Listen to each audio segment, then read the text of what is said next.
explain a couple economic principles. The first is consumer choice and the law of diminishing marginal utility and substitution.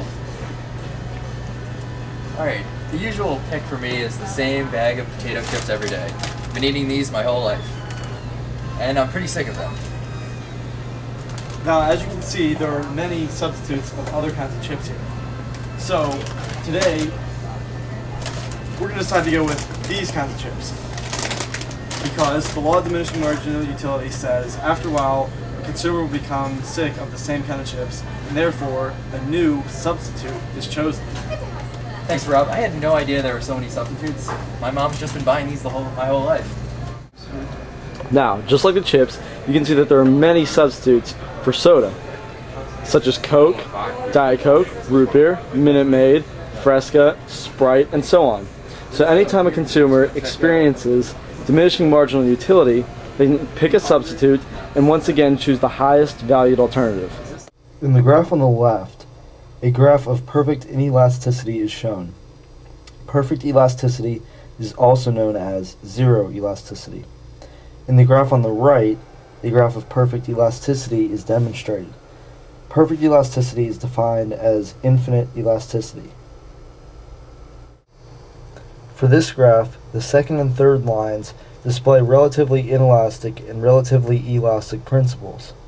The graph in this case is shifted to demonstrate the differences that time constraints can have on elasticity.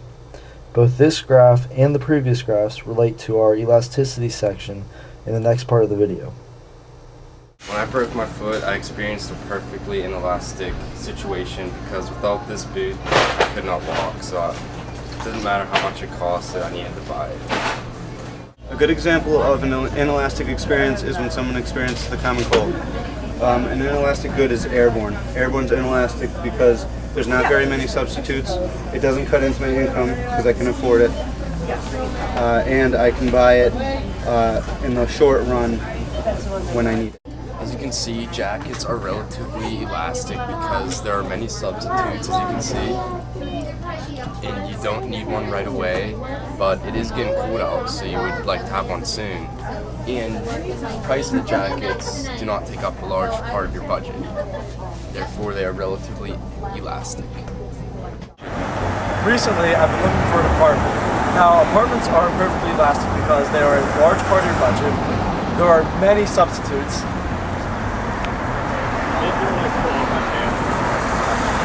And as far as time is concerned, I do have a relatively long period of time to decide which apartment I want to choose. Mike Allenberg was responsible for inventing project ideas and participating in the consumer choice part of our project. Josh Baer was responsible for participating in performing research on elasticity and demonstrating elasticity in the video. Josh Day researched information on consumer choice and demonstrated the concept of elasticity in the video. Rob Percival was responsible for most camera work and editing and participated in the consumer choice part of the video.